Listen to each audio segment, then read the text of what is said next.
Listen, good morning and afternoon, depending on what time zone you're in, and thank you for attending. My name is Scott Horowitz. I'm Chief Revenue Officer here at YouGov Sport SMG Insights. Also joined for this webinar by Lance Frankel, who's our Head of Sports Data Products, and will be taking us for a test drive through the system that we're going to show you how we would profile a fan today in our webinar known as Get to Know Your Fans as Well as They Know You. So thanks to everyone for joining so promptly. We appreciate you being on time. We're going to get started in just a few moments as we allow some last-minute attendees to start logging in here. But I just wanted to run through just some housekeeping items for you today with the webinar. So first, all attendees, you guys are all currently set on mute to avoid any background noise, but we welcome your questions you have throughout the webinar. If you look in the bottom right corner of the GoToMeeting screen, we've enabled the questions panel where you can submit any questions you have throughout the presentation, and we're going to be answering those at the end. But definitely submit those as you have them so that you don't forget at the end of the webinar. So we'll get to questions, though, at the end. Finally, we're currently recording the session, so each of you will get a copy of the recording later this week. If you want it, just let us know. We'll follow up with an email. And again, anybody that wants the copy of the recording, we will be happy to provide that to you. So without further ado, let's get into our presentation and our webinar on Get to Know Your Fans as Well as They Know You. So what do we find, right, out in the marketplace? We've all worked at sports teams, leagues, agencies. We're all in the mix of using data and insights to drive strategy, drive commercial decisions, whether it's new business or renewals. And what we find out in the marketplace really is that the things that are up on this screen seem to be the obstacles that everyone continues to run into on a regular basis. Whether the data is old, it doesn't cover enough territory for you, it's limited in a lot of different ways, whether it's not having what you need in there, not having the metrics that you need in there. There's customization restrictions. You can go out and do a snapshot report, obviously, but what about living and breathing insights? It's a common theme that we see across all of sport, not just here domestically, but around the world. So what's missing from data for the sports industry? This is a big one, right? What's missing? It's up-to-date, fresh data. That seems to be a gap in the marketplace that we found. Global scope of insights, so being able to tie together information in more than one or two markets, whether it's across the country or around the world. One single source panel for connectivity of data has seemed to be an issue before. You've got a lot of sports teams, agencies, and properties using multiple data sets from multiple providers and not connecting the dots on them. Ease of use, obviously, is a really big one, whether it's through an API or whether it's through an online reporting tool. The tools that have been available to the marketplace have been very hard to understand how to use and very clunky. And then obviously there hasn't been much of a focus on servicing you, the sports agencies, sports teams, sports rights holders, the way that you service your clients, right? You are a client of research and insights. And so those are the things that we found seem to be missing from our world, right? We all play and live in this sports space every day. And what we found is that there is a solution, there is a way to do this better. And what we want to do is show you how we profile fans and how we use the tools that are out there to do this. So who we are, for those that don't know, there's a couple of folks on the webinar today that are current clients of ours, and then a bunch of folks that haven't worked with us yet, but who we are. So we're SMG Insight, also known as YouGov Sport. It's part of the YouGov family. And if you're not familiar with who YouGov is, YouGov was founded back in 2000 in the UK and was one of the first research companies to be doing online research and panel management. And what does this mean for the sports industry? It means collection of data on a daily basis all over the world, domestically here in the US, a panel of more than 2 million people filling out surveys on an annual basis and really leveraging sport insight and sport research. Back in 2010, SMG was born and became part of the YouGov family along the journey. And using this YouGov database known as brand index and profiles to really start to understand the fans of sport all over the world. And it's been a hell of a journey as we've really started to uncover insights that have never been available before. We'll show some testimonials later, some things that we've heard from some of our clients that are using this data to go out and secure large commercial engagements with potential sponsors. But what we want to do is show you how we would visualize data, give you some information that you can take back internally, and give you some food for thought on how you can look at your fan base, whether you're representing a brand or a rights holder as an agency, whether you're representing your team or your league out in the marketplace. We really want to show you some things and show you some very timely data as well, stuff that's happening now, not stuff that happened 6 to 12 months ago. So without further ado, Lance Frankel is going to take us through some data And by all means, again, please remember, ask questions along the way. We'd be happy to get to those at the end. Lance? Thanks, Scott. So we can't show Colin Kaepernick as a title page without showing some recent Nike data related to the campaign. And on the theme of showcasing the different types of research that we make available to our clients, what I'm showing up on the screen now is our tracking interface. What makes us unique, again, is the daily nature of our system, bringing in metrics every single day on sentiment, brand health, lower funnel metrics, usage, customer status, recommendation, all the way back around to satisfaction in the funnel. What we're looking at here is a unique view of Nike buzz and word of mouth. Buzz is directional, giving you a sense of how people are interpreting everything they're hearing and seeing about a brand, while word of mouth is showing you the magnitude of how much people are talking about your brand.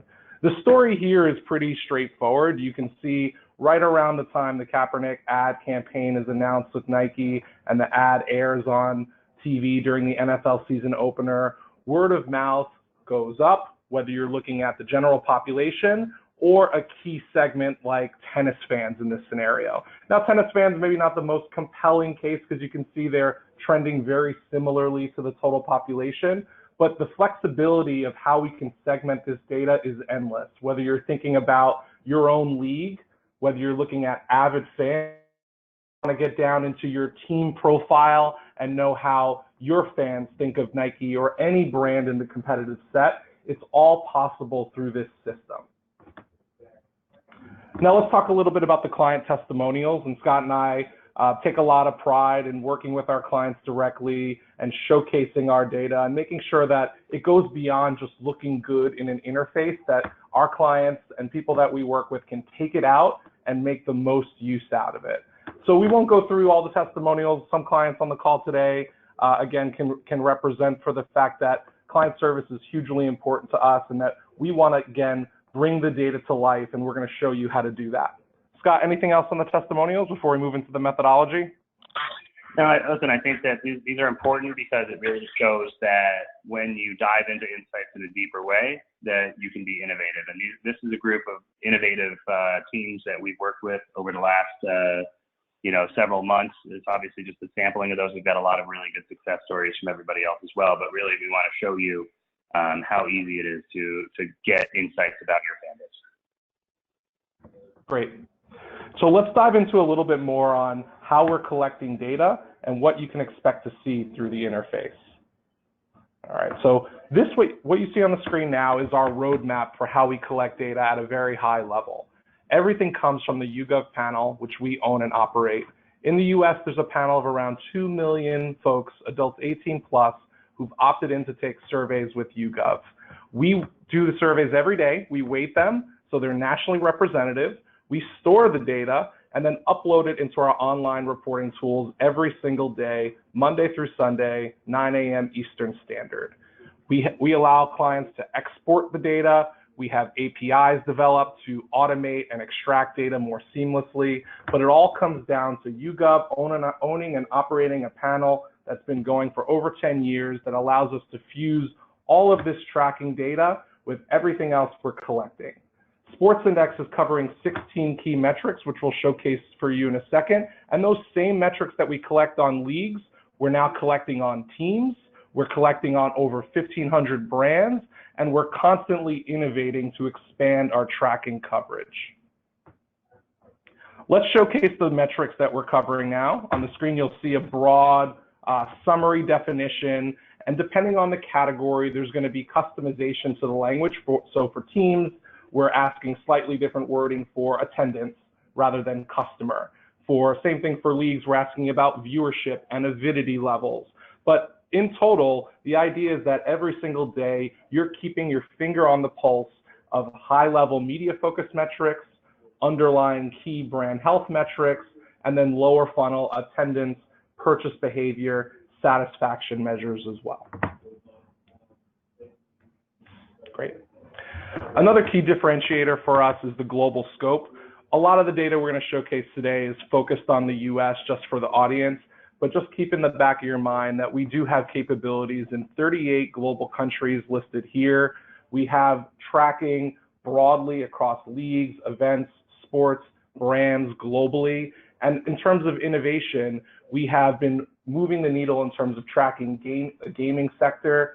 We're introducing teen tracking for 13 to 17-year-olds based on client needs. And then there's a whole host of fan profiling, demographic, attitudinal data that we'll skim the surface on today when we showcase the live dashboard. Scott, again, I just want to get you in here before we move into more of the heavy-duty demonstration. Anything more on the global scope of solutions? Yeah, I mean, all of this here is to say, if you're going out into a pitch and you want to try and go get some international money, I know in the NBA, some of the NBA teams do a really good job with getting money out of the Asian markets. Obviously, the Rockets have been known for that for years. Keep in mind, we have fan bases all across the world, and these are launching on a regular basis. So more and more countries will start to come into the mix. We've learned some really interesting insights about, Arizona Coyotes fans in China or LA Dodgers fans in Australia. Is very, very interesting. I think the Cowboys were the #1 NFL team in the Australian market. So if you're, needing nuggets of information beyond the borders of the United States, keep that in mind, that there are tools out there for you to get you those insights and to get you those nuggets to go into discussions. Great. Thanks for that, Scott. Okay, I want to go into some examples. And for current clients, this is a session that can almost be thought of as best-in-breed examples across the client base. And for folks who are new to our tracking, we'll obviously try to give you a wide variety of examples that hopefully give you some key takeaways as well.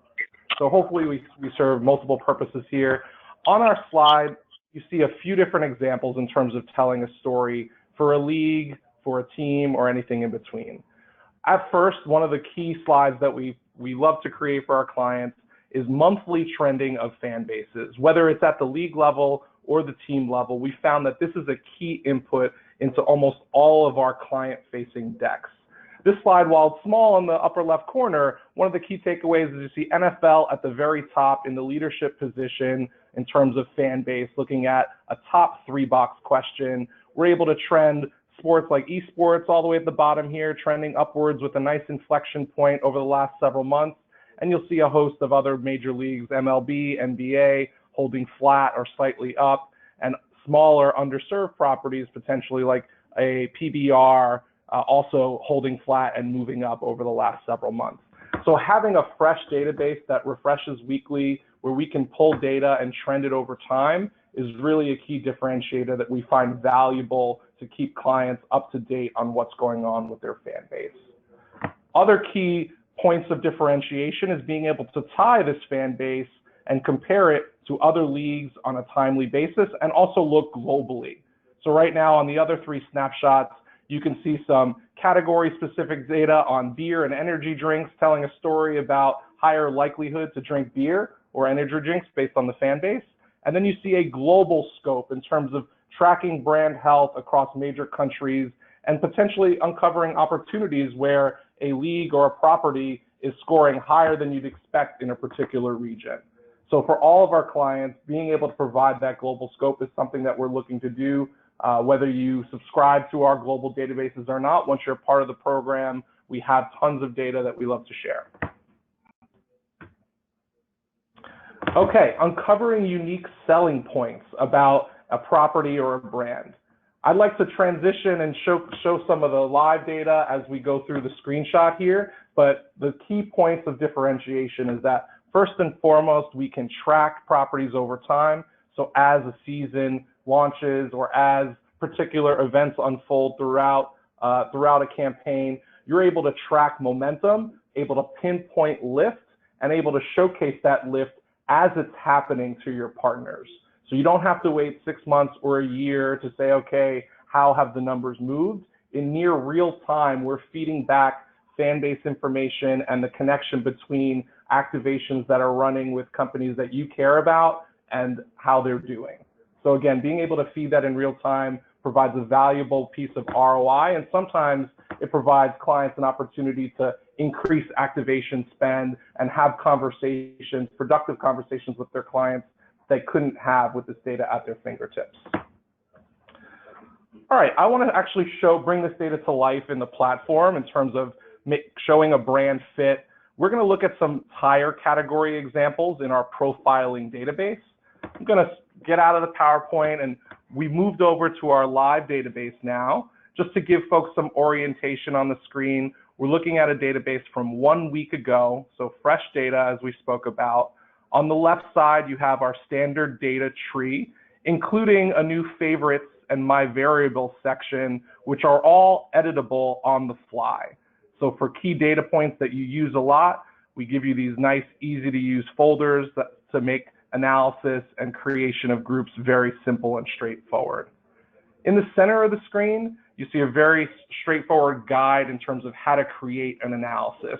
You pick a target group, which can be anything from a league, a team, an attitude, a demographic. You pick a control group to compare, and then from there, it's just about analyzing the information that you care about. We have more complex areas of the tool that let you do detailed cross-tabbing and in-depth comparisons. You can make groups that contain 20 or 30 statements and build them out. But for now, you can see I've created very standard definition, Yankees fans in New York City and Boston Red Sox fans nationally. So why don't we go ahead, I'll show you the filter builder, and we'll actually change to Yankees fans nationally with a click of the button. When you open this up, again, we make analysis very simple. We load filters for companies as they come on board. So everybody has the same definition when you're working with the tool. Okay, let's do a little brand use and perception deep dive into the tire category. You'll notice when I open brand use and perception, we have all of our key metrics that we looked at in slide form listed here.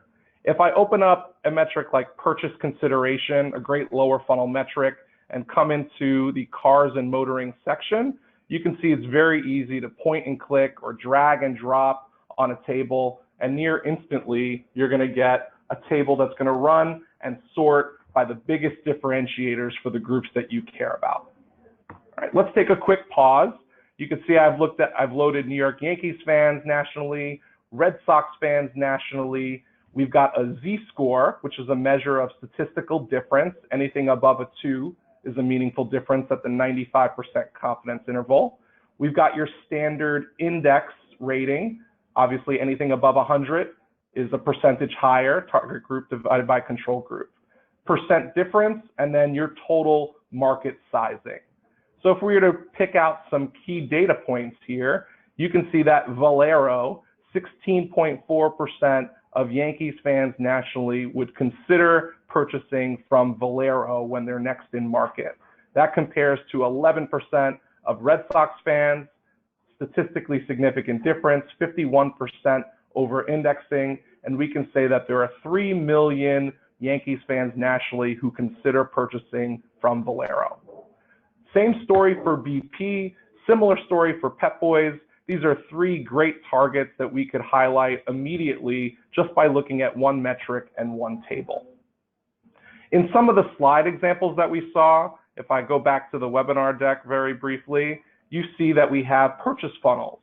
So metrics that compare, in this example, one fan base versus another, or one fan base versus the total population. So again, to replicate this exact slide situation, we make it very easy to drag and drop multiple metrics, or if I just bring over the recent charts that I've loaded up, I can pull over a whole slew of metrics. In this case, positive impression, positive recommend, positive purchase consideration. And now if we look at a brand like BP, you can see that all throughout each of these 3 key funnel metrics, the New York Yankee fan is statistically significantly higher than the Red Sox fan. So for impression, 37% of Yankees fans favor BP versus only 21% of Red Sox fans. 30% of those recommend BP, and 30% actually consider purchasing. We could continue down the funnel to purchase intent, to current customer, but whether we're comparing one team versus another and trying to create that favorable story in a local market, or we want to look nationally at our database, there's a lot of flexibility in terms of the insights that we can create. Yeah, I think one thing to point out with all of this data as well is, as you notice, we start adding more and more into the conversation. And we start making this storyline go a little bit deeper than just saying things like, am I in the market for something, or do I currently purchase? Pulling in other metrics around impression, recommendation, you know, whether it's a satisfaction metric or there's other metrics to support it. So if we're looking in the auto category around tires or aftermarket, retail parts stores, you know, a Pep Boys or an O'Reilly or one of those guys, it's very, very important to be able to go in and start to tell a story, not only amongst the brands, but about the category as well. So how do people behave in the category? So in the aftermarket auto or auto in general, what are the things that people like to do on their cars, right? Can they work on their own cars? Can they change a tire? Can they go in and, you know, can they do the maintenance themselves? How long do they keep a car for? These are all things that really help to round out a story about your fan base and why they're important. Or taking it a step further and making the story, which is something we're hearing a lot from our team clients, make the story about their customers and how their customers actually relate to your brand. You know, we saw a little bit of that from our friends over at the Dallas Cowboys with Ford recently. And they said, we want to actually show that people who are considering Ford are Dallas Cowboys fans. And so that's a different way of looking at data to present back to a potential sponsor or a current sponsor versus just saying, here's information about my fan base. Let me show you information about your consumer and how your consumer thinks and feels about us, instead of, you know, my fans are in the market for a set of tires or a vehicle. So a lot of different ways to get to a story, but the whole point of it is to go very, very deep and wide to show your sponsors or potential sponsors that there is something here and that, you know, your fan base is the best possible fan base for them. Great, thanks for that, Scott. And to address just questions that we get from clients in general, we have 1,500 brands that we cover in our tracker. We also have a easy system to add brands to our tracking survey. For brands that are outside of the tracking survey, obviously there are tens of thousands, if not hundreds of thousands of brands out there. We also have another area of data called ratings, which doesn't go as in depth into 14 to 16 key brand health metrics. It gives you a big picture, though, of if a panelist or fan base has a favorable rating towards your brand or a strongly favorable rating towards your brand. So for clients, some clients who are looking for more regional brands, we did some work for casino partners that were more local to a property, where we were able to use the ratings data even though the brand wasn't tracked in our formal tracking study. So depending on what you're looking to do, we have flexible ways of getting at different insights. Okay, let's get back to a few more examples that we have queued up here. All right. Market sizing is a huge part of what we do. Putting context around celebrities or athletes is another key component to some of our client work. You can see this slide focuses on Serena Williams and has a different perspective. Rather than focusing on a brand or a property, this time we're looking at the athlete and going deep on profiling how big is her fan base, how does she fit within the broader community of athletes that we cover, and then going further, what are the brands that work for her? And this is a deep dive into Nike. You can see on the bottom two lines using similar perception metrics that we've used. So again, these are metrics that brands are very familiar with because it speaks to their tracking language. Metrics like recommend are very closely associated with a net promoter score. So when we bring that up with brands and leagues and team clients, it helps everybody speak the same language. And we can talk about Serena Williams and the net recommend or net promoter ranking that she's giving to a particular brand.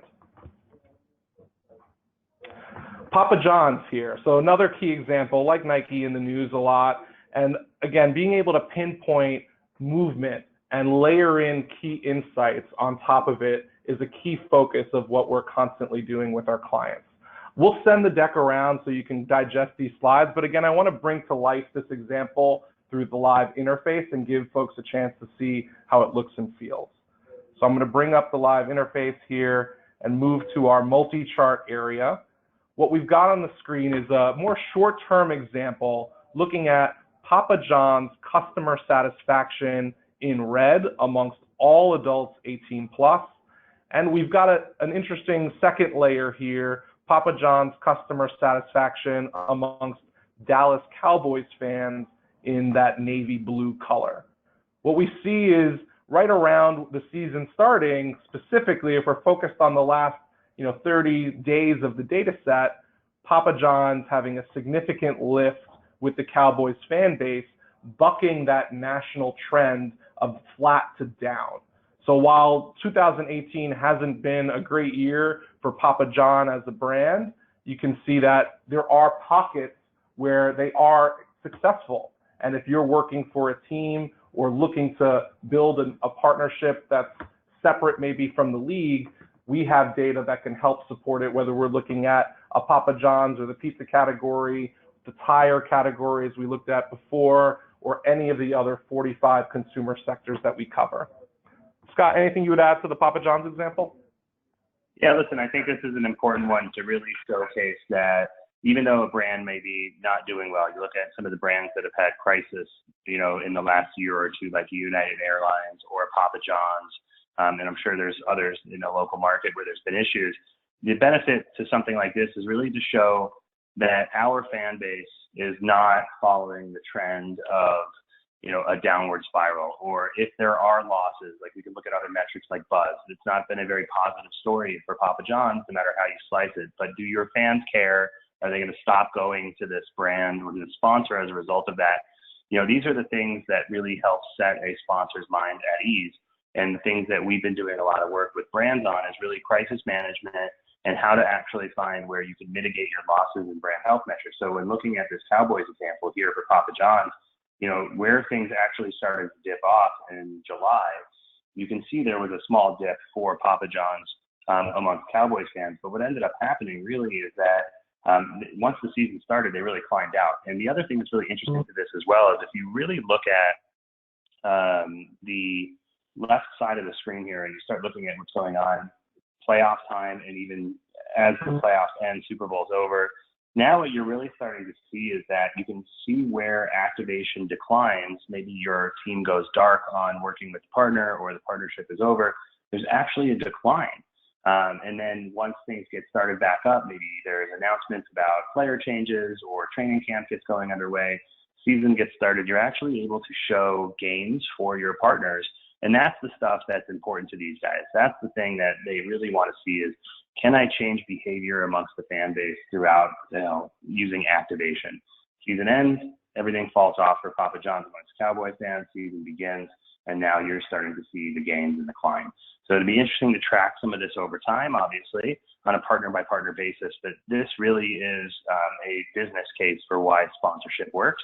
And better than going in and saying, I gave you X million impressions, instead you're able to say, we changed the way people think about you, which ultimately leads to more sales and more revenue for their brands. Impressions are important, obviously. You got to clear the awareness hurdle, and the only way to clear that is through exposure. But this is a great way to showcase to a sponsor, hey, listen, we've moved the needle. We hear from our friends at WWE a lot that they like to use the term, don't lease us, buy us. And what this shows me is that maybe Papa John's is leasing the Cowboys because there's some volatility in the numbers throughout the year. What you'd like to see is a steady growth over the general population throughout the year.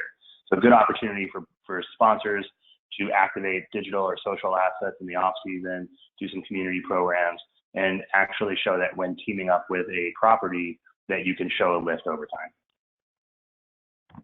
Great. All right, we're about 30 minutes in, so we're going to do another 5 to 7 minutes just to keep it moving. I'm going to show some new things along with going back to the deck and showing some final best-in-breed examples from client reports that we've been working on. So for next on the new stuff that we're working on that we've rolled out to several clients recently is our team, TEAM tracking, in addition to the team, TEEN tracking. In the team tracking that you see on the screen here, the same principles that we're bringing with brands and leagues, we've now brought to teams. So we have daily tracking metrics, a customized survey, specially crafted for the 64 teams that we're covering. Right now, it's all 32 NFL teams and the top 10 from the NBA, NHL, and MLB, and we're looking to expand from there. We also have global coverage of fan bases, as Scott was mentioning, in 38 countries that we can do very similar brand fit and demographic analysis on as well. In this quick example, I've got our net sentiment metric, our buzz metric, our most sensitive metric to what's happening recently and how folks are interpreting it. For the Lakers, the story was early on with the signing of LeBron, giving their brand a 30% lift in net sentiment. With the Rams, it's the effect of winning, right? You can see that even though we're out of season, the Lakers were higher than the Rams, but more recently with the Rams season heating up, the team undefeated, you can see sentiment scores hitting an all-time high, and this is just amongst the total population. We haven't filtered by any fancy segments. This is a big picture look at brand sentiment for these two teams. From here, the possibilities in terms of layering on different key target groups, focusing locally, looking at a fan base, whether it's at the league or team level, and doing similar benchmarking analysis, all possible to build out using this core tracking data. So I wanted to flash that up on the screen, and we're happy to expand out to talk to folks more about including your team or sharing the data that we have been collecting for about 4 months now on teams on a daily basis.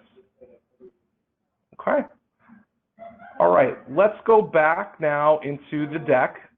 And as mentioned, I'm going to flash up some final slides just to show you some of the more best in breed practices that we're working on. This is another brand perspective, more of an idea of a dashboard that we've been creating. And this is just one key output from a tight deck that showcases avid college football fans. And this could be applicable to any league, whether it's the NBA or the ATP or the WTA, all of the possibilities of slicing by casual fans, avid fans, total fan base, and tracking brand health for sponsors over time is possible. For me, the key watch out for Allstate here was that their brand is strong with their avid college football fans, as you'd expect as a major sponsor, but they're actually losing some ground recently to the likes of Progressive and Farmers, who are doing well with their key demographics in terms of the activations that they're working. So it's a nuanced story that we're able to tell and then keep our finger on the pulse of how this plays out as bowl season starts to kick off in the next few months and the college football season kind of turns that corner. Are we going to see big lifts to Allstate? Is this dynamic of the gap shrinking going to continue, or is Allstate going to regain that leadership position with State Farm and make bigger gains maybe above the State Farm brand? So these are the conversations that we're having with clients in terms of setting expectations and setting goals, and then seeing how activations affect consumer perception. Okay, another slide that we found really helpful is just brand fit, brand matches, whether it's looking at the league fan base and then analyzing brand perception like we did recently in the tire and auto category, or in this scenario, it was looking at NHL fans, MLB fans, NBA fans, and then combining it with customers of a certain beer brand, and then doing a reverse analysis of the top teams, the top properties amongst the league and brand fan base. So again, in this example with NBA, we've looked at NBA league fans who are also drinkers of Foster's beer, and then looked at the top fan bases from highest to lowest. And it just provides an interesting perspective, especially if you're a team who's potentially fighting for dollars, or if you're at the league level looking to give an educated perspective to your partner on what the best properties are to work with within your league. This is a great way to do it. You can match the fan base, you can match the target audience, and then understand where there are opportunities for a particular brand.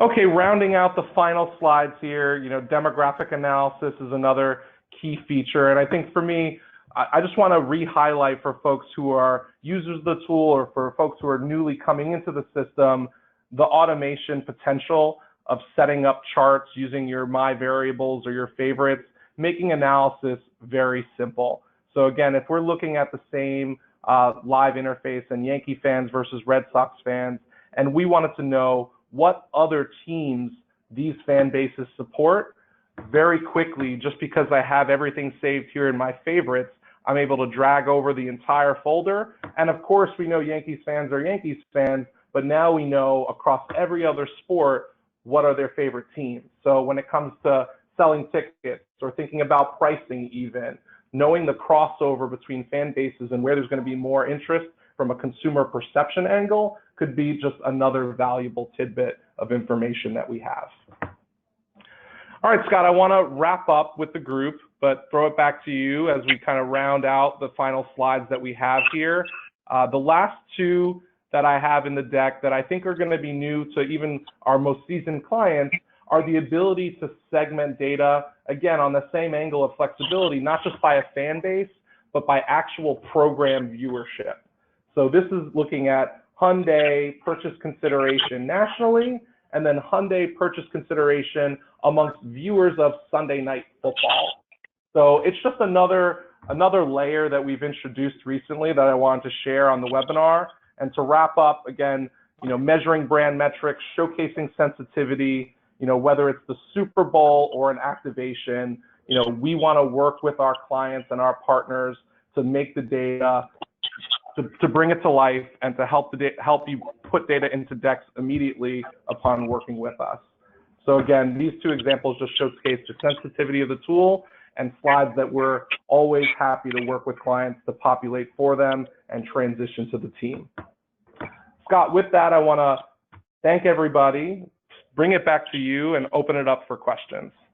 Yeah, absolutely. Thank you, Lance, so much. So we'll get to the question portion of this now. We've had a few good ones come in. One of them from our friends over at the Chicago Bears asking how we can get a better read on our fan base feelings on local brands rather than big name companies, right? So obviously the tool tracks something like 1,600 brands every single day, and there's a couple different approaches that can be taken to using this type of information for brands that may not be in the system, right? Number one is we have an omnibus survey that's running every single day across the United States and around the world, and we can integrate questions into that at a very, very low cost to be able to draft off of that survey. So what's great about it is if you wanted to know one or two things about a brand that's not in the system, we can ask it, and then we can have all of that data appended back to all of the previous answers that everyone has provided. So when you log into your profiles account, you're now able to see your brand. If it's in Chicago, let's say it's Mariano's that you wanted to know about, not in the system. Mariano's grocery store is a great place, and you can then go into profiles, and you would have Mariano's data in there appended to everything else everyone asks. The other thing that you can do that we've had a lot of luck with is actually going more into the story about categorical behavior than it is actually diving into the brand itself. So we've had some examples before in the grocery category where there's super, super local grocery brands that people want to work with. And instead of going into the system and saying, well, you don't have this grocery brand, so now I don't have a pitch to put together, you can go in and start looking at other variables and other information. So we can start looking at things like grocery spend on a weekly basis, types of grocery stores people are going to. Are they going to big box stores, or are they going to local, fresh, organic stores? What are they buying at the grocery store? So Lance is going to start pulling some of this up to show you in the grocery category. There's a lot in here to really help to support it. So what types of food are they buying? Is it organic, fresh? Is it the meals that are pre-prepared, they go home and heat up? Or are they buying groceries for a couple of days? Or are they doing a Costco run and buying for a week or two, depending on the size of their family? So even going beyond just the brand specific data would be an opportunity. So you can go in and actually pull up things like, again, frequency of shopping, amount of groceries purchased, so receipt data. So how much are they buying on a weekly basis or a monthly basis? And then what are the motivators behind their rationale to going to these stores? So is it things like proximity to where they live, or is it options provided? So that's one way to do it. But again, there's a couple different options. I think if you're looking for brand specific data, we've got clients that maybe drop one or two questions in every few months and create their own kind of tracking and append it back to all of the previous answers that our respondents have given in profiles. So another question that comes up quite frequently, and we got, is how often, and Lance, I want you to answer this one, how often should we be refreshing the database to look at our fan base trend or to look at consumer behavior? So in an auto category, if I'm moving to consideration, the database updates weekly. Is it too much to provide weekly updates? Is the data going to move enough in 1 week? What's the answer to that question about frequency? Sure. So I think monthly is a good starting point if nothing's going on. That's our typical cadence for reporting for key stakeholders, and certainly if you're in season or even out of season, keeping a kind of a monthly check on things is always a good, good starting point. However, when activations come out, if a product is launching or there's a new major campaign, we've done daily reporting in some key scenarios. Certainly things are going to, move more slowly if we're targeting a very niche segment, but there are tools at our disposal to look at daily reporting. Often weekly reporting will be the fallback scenario in those situations. And again, client servicing is huge. We're not going to leave you out on an island fending for yourself. It's a collaborative process. We're going to know something's going on, and we're going to be there with you every step of the way to help with it. Awesome. So one other question we get a lot in the chat today is, how small of a fan base or how small of a market is too small for a tool like this? Since the data is collected at a national level, obviously, the survey respondents are nationally representative. And so, Lance, how small of a market is too small for something like this, or how small of a fan base is too small for a tool like this? Yeah, I don't think there is if there's a one-time event that has low awareness, I think that might be difficult to cover. But for any team, professionally in the U.S. for sure, I don't see any issue with any team making use of the data that we have. And we've had, the top 5, top 10 teams who have subscribed, and we have teams who rank, towards the lower end of population densities who've subscribed and made valuable use of the data. Awesome. All right, so here's a really good one from Keith over at the Bears. So he says that when doing an analysis on Uber versus Lyft, that there was something like 97% either didn't know or don't use ride sharing, and 3% sample size might be too low to tell an honest story. So Lance, how would you go about attacking that when you're dealing with a smaller sample size? I've got my theory on it, but would love to hear yours.